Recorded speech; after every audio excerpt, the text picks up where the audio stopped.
Bonjour et bienvenue dans cette nouvelle vidéo sur les transmissions numériques. Aujourd'hui, comme promis, on va parler des différents codages de ligne. Comme dans les deux précédentes vidéos, je vous rappelle que ce diapo est nouveau, donc il sera probablement amélioré l'année prochaine. Donc, déjà, avant de commencer à présenter tous les codages de ligne qui sont un peu au programme, je vous propose de parler des propriétés de qu'est-ce que c'est un bon codage de ligne. Alors, il doit avoir un certain nombre de bons paramètres. Déjà, il doit résister au bruit et aux atténuations, c'est pour ça qu'on fait un codage de ligne, hein. Ensuite, il faut qu'il soit compatible avec la bande passante du support de transmission, et pour ça, il faut que ce soit quel que soit le message. Et on avait dit, pour bien voir ça, il faut qu'on s'appuie sur la densité spectrale de puissance, la DSP.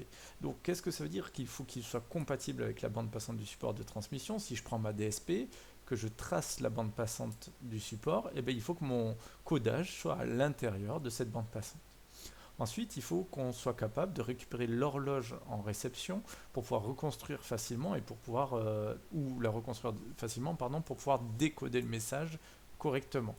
Pour ça, on regardera à la fréquence f égale r si on a du signal ou si ça vaut 0. Si ça vaut 0, on est foutu, on aura du mal à reconstruire l'horloge. Ensuite, on veut transmettre un débit binaire maximal, bien sûr, mais dans le canal en partie, ce qui revient à dire qu'on va essayer d'étudier l'efficacité spectrale.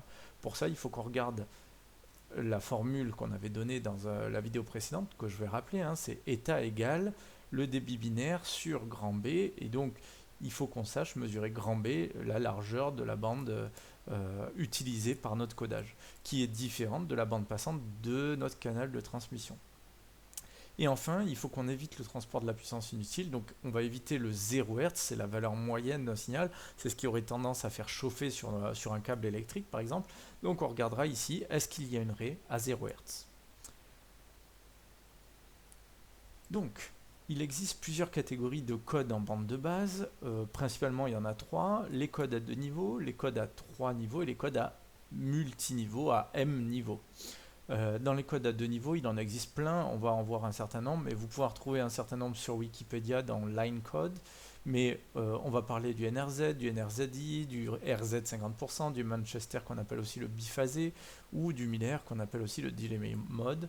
Dans tous les cas, les trois premiers sont absolument à connaître par les quatre premiers sont à connaître par cœur, le cinquième est un peu plus chiant, et on peut aussi vous demander lors de l'examen un code que vous n'avez jamais vu, et dans ce cas-là, on vous expliquera exactement comment encoder le 0, comment encoder le 1. Déjà, si vous voulez vous amuser à tester ça, je vous invite à aller voir le simulateur, je vous mets le lien juste après. C'est ce que j'ai utilisé moi pour les captures d'écran dans les prochaines slides. Dans les codes à 3 niveaux, on a le AMI, Alternate Mark Inversion, ce qu'on appelle aussi le bipolaire, hein, ou le MLT3. Je ne les présenterai pas tous, c'est juste pour donner des exemples. Et dans le multiniveau, il faut absolument connaître le codage MR.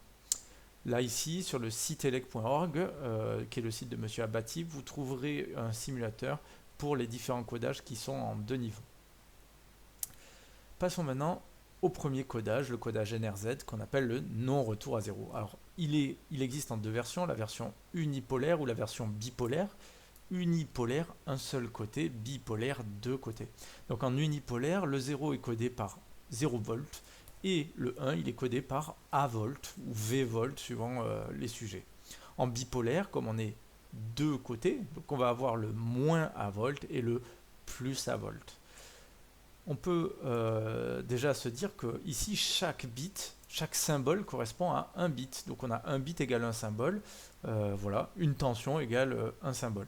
Donc ça veut dire que le temps d'un symbole c'est une fois le temps d'un bit, donc la rapidité de modulation est égale au débit binaire. Voilà, c'est pas plus compliqué que ça. Si je prends un exemple de signal, donc ça je me suis servi du simulateur de Monsieur Abati. Si je prends ce signal-là, comment ça va être codé? Il faut que je regarde mon 0. Mon 0 ici, il est codé par 0 volt, mais ici, il est codé par moins A volt. Alors, pour faire l'exemple, j'en fais pas 10 000, hein, je vais prendre que le bipolaire. Mon 0 va être codé par... ici, il est inversé, pardon. Plus A. Le 1, il est codé par moins V. Le 0 par plus V. Le 1 par moins V, etc. etc. Donc ici, on voit bien le signal. Maintenant, on va s'intéresser à voir est-ce que c'est un bon codage. Pour ça, on va regarder la DSP. Et on va regarder les trois caractéristiques principales. Est-ce qu'il transporte de la puissance à 0 Hz? Pour ça, on regarde à 0 Hz. On voit ici qu'il y a un trait sur le 0 Hz. Donc on voit qu'il transporte du 0 Hz, donc ça c'est une mauvaise chose. Oui, il transporte de la puissance à 0 Hz, il y a de la puissance perdue qui sert à rien. On peut facilement le comprendre, hein, parce que si j'ai que des zéros, qu'est-ce qui va se passer? Là, ici, j'aurai une tension continue. Si j'ai que des 1, j'ai aussi une tension continue. Donc, en fait, j'ai une valeur moyenne qui n'est non nulle. Voilà. Maintenant, est-ce que je suis capable de retrouver l'horloge? Alors, pour ça, il faut savoir que dans mon exemple ici, j'ai pris une rapidité de modulation ou un débit binaire de 5 kHz. Donc, je vais me placer à 5 kHz et je regarde ici, je vois que ma DSP, elle est nulle. Enfin, c'est l'endroit où elle s'annule, quoi. Elle vient vers 0. Et donc du coup, si elle s'annule, on n'est pas capable de reconstruire l'horloge. Tristesse. La largeur de bande occupée. Là, pour ça, encore une fois, on va regarder le premier lobe et on va regarder sa largeur. Le premier lobe, il vaut ça. Donc en fait, la largeur de la bande, c'est à peu près R. C'est 5 kg, donc ici, c'est R. Voilà. On peut faire pareil pour le bipolaire. Donc sur le bipolaire, j'ai ça. Qu'est-ce qu'on peut voir? Je regarde ici l'horloge à 5 kg. Est-ce que je l'ai? Non, non plus. Est-ce qu'à 0 Hz, on voit qu'à 0 Hz, alors, j'ai pas une raie importante comme j'avais là-bas, mais bon, c'est quand même mieux. Donc, on l'a à moitié, mais globalement, on pourrait dire non, ça va, il n'y a pas trop de puissance à 0 Hz. Il y en a un petit peu, forcément, dès que j'ai des grosses séries de 0 ou des grosses séries de 1, on est emmerdé. Et la largeur de la bande passante, on la trace ici, on voit que le premier lobe, il fait 5 kg, donc ici, c'est R, donc on est à R. Passons maintenant à un deuxième exemple, le non-retour à 0 inversé. Alors, le inversé, il n'est pas lié au précédent, donc il faut faire attention, c'est pas exactement le même fonctionnement. Quand j'ai un bit 0, j'ai un changement d'état, et quand j'ai un bit 1, j'ai pas de changement d'état. Donc vous voyez que c'est pas lié à tout à l'heure, hein, là c'est vraiment lié au changement d'état. Donc, si je prends ce signal, quand j'ai un 0, j'ai un front montant par exemple, et ici quand j'ai un, pas de changement d'état. J'ai un 0, je vais avoir un changement d'état, mais comme j'étais en haut, je vais avoir un front descendant. Et pareil, maintenant quand j'ai des 1, pas de front, pas de front, pas de front. Quand j'ai un 0, front montant, quand j'ai un 0, front descendant. Voilà pour le non-retour à 0 inversé. Maintenant, passons au retour à 0, 50%. Donc ça, c'est un codage qui commence à être intéressant parce que il existe en unipolaire et en bipolaire, mais c'est surtout que le 0 en unipolaire, il est codé par rien du tout, mais le 1, il est codé par je suis la moitié du temps à la valeur A et j'ai un retour à 0 à partir de la moitié du temps. Retour à 0 à 50%. Donc au temps de mon symbole divisé par 2. En bipolaire, là c'est sympa parce que le 0 il est codé par je suis à moins la moitié du temps et j'ai un retour à 0 à l'autre moitié. Et le 1 il est codé par je suis à A la moitié du temps et je retourne à 0 quand j'ai passé la moitié du temps. Donc on peut regarder maintenant qu'est-ce que ça donne pour ce signal-là. Quand j'ai un 0, je vais le faire en bipolaire, hein, quand j'ai un 0 j'ai moins A et je monte à 0. Hop, moins A et je monte à 0. Ensuite, quand j'ai un 1, je suis à plus A et je descends à 0. 0, moins A et je suis à 0. 1, A, 0, A, 0, A, 0, etc., etc. Maintenant, regardons la densité spectrale de puissance. Donc, on va regarder ces trois caractéristiques. L'horloge, donc l'horloge, on avait dit on était à 5 kg, donc je regarde à 5 kg. Oh, j'ai une jolie raie ici, donc je peux reconstruire l'horloge facilement. Yay! Transport de puissance à 0 Hz. Là on est un peu triste, regardez, on a une valeur moyenne. Aïe aïe aïe, on transporte de la puissance inutile. Et la largeur de la bande occupée, on regarde, le premier lobe ici, il fait 10 kg, donc en fait il vaut 2 R. Donc là ici, l'inconvénient de ce retour à 0,50%, c'est qu'il va utiliser 2 fois plus d'espace dans la bande en termes de spectre que les codages d'avant. Mais par contre, on est capable de récupérer l'horloge, donc ça c'est assez cool. Le Manchester biphasé, alors c'est Manchester ou biphasé, c'est le même nom, hein. Donc ici le 0 c'est un front montant et le 1 c'est un front descendant. Et là, vous voyez, c'est un peu différent de tout à l'heure, parce que tout à l'heure, dans le cas du NRZI, on avait le 0 qui n'est pas de changement d'état et le 1 qui est changement d'état. Mais ce n'est pas toujours le même type de front. On avait dit le 0, des fois c'est un front montant, des fois c'est un front descendant. On ne pouvait pas regarder si c'était un front montant ou un front descendant pour savoir si un 0 ou un 1. Quand je suis ici dans le Manchester, regardez, dès que c'est un front montant, c'est tout le temps un 0, dès que c'est un front descendant, c'est tout le temps un 1. Donc c'est vraiment des fronts qui définissent le type de bit. Donc quand je prends mon signal ici, quand j'ai un 0, je vais avoir un front montant, quand j'ai un 1, j'ai un front descendant, etc., etc. Et donc, si je regarde sa densité spectrale de puissance, sa DSP, qu'est-ce que je vois? Bah, je vais regarder l'horloge. L'horloge, je suis à 5 kg. À 5 kg, qu'est-ce qu'on voit? C'est non nul. Donc on est capable de récupérer l'horloge. On est content. Ensuite, à 0 Hz, ah, on voit ici qu'on n'a rien, donc on n'a pas de transport de puissance inutile. Et oui, parce que chacun des bits ici, sa valeur moyenne vaut toujours 0. Donc la valeur moyenne de tout mon signal, peu importe que j'ai que des 1, que des 0 ou un mélange, ça vaudra toujours 0. Donc on est très content de ne pas transporter de puissance inutilement. Et la largeur de la bande occupée, bah bien sûr, on ne peut pas avoir que des avantages. Ici, on voit bien que la première bande ici, le premier lobe, il vaut 10K, et donc ça vaut 2 fois R. Donc celui-là, on est quand même mieux que le précédent, hein, parce qu'on récupère l'horloge, on ne transporte pas de puissance inutile. Seul petit inconvénient, bah, on a une bande occupée 2 fois plus large, mais elle est quand même mieux que le précédent.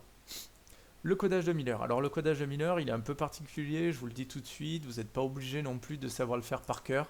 Dans tous les cas, je pense qu'il vous serait rappelé dans le sujet, on vous dirait dans le sujet, bah, le 1, il y a un changement de front au milieu du bit, hein. Voilà, c'est un front, donc ça peut être front montant ou front descendant. Et le 0, bah, ça dépend des cas. S'il est suivi d'un 1, il n'y a pas de changement. S'il est suivi d'un 0, il y a un changement, mais cette fois à la fin du bit. Et là, c'est bizarre parce on n'a pas des changements réguliers tous les temps de symboles, tous les TS, hein. On a des changements des fois au milieu du bit et des fois à la fin du bit. Voilà. Donc si je prends mon signal ici, je vais faire deux exemples pour que vous voyez bien et on va analyser à quels endroits j'ai pas de changement. C'est aux endroits où j'ai des bits qui valent 0 qui sont suivis d'un 1. Donc ici j'ai un 0 suivi d'un 1, bam, on voit que ici j'ai pas de changement. Ensuite ici j'ai un 0 suivi d'un 1, donc là j'ai pas de changement. Ici, j'ai un 0 suivi d'un 1, j'ai pas de changement. Un 0 suivi d'un 1, j'ai pas de changement. Et voilà. Maintenant, si j'ai un 0 suivi d'un 0, j'ai un changement, mais cette fois à la fin du bit. Donc je regarde, ici j'ai un 0 suivi d'un 0, donc j'ai un changement à la fin du bit. Et ici j'ai un 0 suivi d'un 0, j'ai bien un changement à la fin du bit. Et là j'ai deux 0, enfin j'ai un 0 suivi d'un 0, puis un 0 suivi d'un 0, donc j'ai deux changements à la fin des bits. Et les 1, bah, c'est des changements au milieu des bits. Donc à chaque fois que j'ai des 1, bam, je suis un changement au milieu du bit. Et on voit ici qu'on a des changements des fois qui peuvent être très proches en fonction de ce qui se passe. Voilà un petit peu l'idée pour le codage de Miller. Maintenant, comparons toutes ces DSP, des codages à deux niveaux. Alors, si on les trace, on va obtenir ça. Il y a deux petites remarques. La biphase, c'est la Manchester. Et ici, on n'est pas, comme moi je vous avais montré, en fréquence, on est en fréquence réduite. C'est-à-dire on est en F sur D. Et comme c'est des deux niveaux, on pourrait aussi dire c'est F sur R, hein. Ça revient au même quand j'ai que deux niveaux. Un bit égale un symbole. Donc D et R, c'est la même chose. Donc F sur D, c'est F sur R. Alors du coup, ça veut dire quoi? Ça veut dire que quand j'ai 1, bah, ça veut dire que je suis à F égale D. C'est-à-dire à F égale R en fait, hein. Ensuite, bah, on peut regarder, on voit ici qu'il y a certains codages qui sont non nuls à cet endroit-là et certains qui sont nuls. C'est ce qu'on avait dit tout à l'heure, le bipolaire ou le NRZ, ils sont nuls à cet endroit-là. On n'est pas capable de reconstituer l'horloge, on est un peu déçu. Et par contre, bah, le biphasé ou le retour à zéro, on voit qu'ils sont non nuls, donc on est capable de récupérer l'horloge. On est content. Ensuite, le deuxième critère qu'on avait dit, c'était le 0 Hz. Est-ce qu'on transporte de la puissance inutile? Et bien là, on voit bien que le non-retour à 0, bah oui, il transporte de la puissance inutile. Le retour à 0, oui aussi. Et par contre, le bipolaire et le Manchester ne transportent pas de puissance inutile. Enfin, le dernier truc qu'on peut regarder, c'est la bande passante. Donc ici, on voit que le premier lobe du NRZ ou du bipolaire, il s'arrête ici à F égale R, hein, donc c'est ce qu'on avait dit dans la vidéo. Et il y en a d'autres, comme le retour à 0 ou le biphasé, qui vont jusqu'à 2, et donc qui ont une largeur de 2R. Voilà un petit peu ce qu'il fallait retenir pour les codages à deux niveaux. On va maintenant passer à un 3 niveaux, on va en faire qu'un seul, hein, c'est pour l'exemple. C'est ce qu'on appelle le AMI ou le bipolaire. Alors, le bit 0, il est codé par 0 et le bit 1, il est codé par alternativement -A ou +A. Donc ça donne quoi? Bah, si je prends mon horloge, si je prends ma data, on voit ici que j'ai un 1, donc un 1, on va le commencer par +A. Ensuite, le 0, bah, il vaut 0. Le 1, il vaut -A. Ensuite, le 0, il vaut 0. Le 0, il vaut 0. Le 1, il vaut, bah, j'étais à -A, je passe à +A, etc., etc. Voilà un petit peu ce que ça donne le bipolaire. Le AMI, ça veut dire qu'on va alterner entre plus A et moins A pour le 1 et le 0 va rester à 0. Enfin, on va passer aux dernière catégorie, c'est le codage à plusieurs niveaux. Donc c'est ce qu'on appelle le code MR. Donc ce code MR, on va prendre n bits par symbole. Jusqu'à maintenant, on faisait 1 bit, un symbole. Maintenant, on va faire n bits, un symbole. Ça va me donner un dictionnaire de 2 puissance n valeurs possibles. Alors, vous allez me dire quoi? Ça veut dire quoi tout ça? On va le faire juste après, mais on rappelle que si j'ai n bits pour un symbole, le temps d'un symbole c'est n fois le temps d'un bit, et donc R, la rapidité de modulation, le taux de le débit de symbole, hein, en beau ou en symbole par seconde, c'est d sur n. Donc, je prends un exemple. Si j'ai 2 bits pour un symbole, ça veut dire que je peux compter 0, 0, 0, 1, 1, 0, 1, 1. Voilà. J'ai donc finalement m égale 2 puissance 2, c'est-à-dire 4 valeurs possibles. C'est ce qu'on appelle le codage 4R. Il faut faire attention, j'ai 2 bits, mais on appelle ça le codage 4R parce que j'ai 4 valeurs possibles. De la même façon, si j'ai 3 bits pour un symbole, je vais faire 0, 0, 0, 0, 1, etc. etc. Donc j'ai 2 puissance 3, c'est-à-dire 8 valeurs possibles. C'est ce qu'on appelle le codage 8R. Et ça me donne ces valeurs-là. J'ai bien 8 valeurs possibles. Je compte de 0 à 7. Hein. OK ? Donc maintenant, prenons l'exemple du codage 4R. Ce codage 4R, il faut faire attention parce que suivant les sujets, il existe deux types de dictionnaires. Le premier dictionnaire, on va de moins A à plus A. D'accord ? Donc de moins 1 à plus 1. Et les valeurs intermédiaires, si j'ai une largeur 2 et que je veux 4 valeurs, il faut que je sépare. Et là, j'ai moins A sur 3 et plus A sur 3.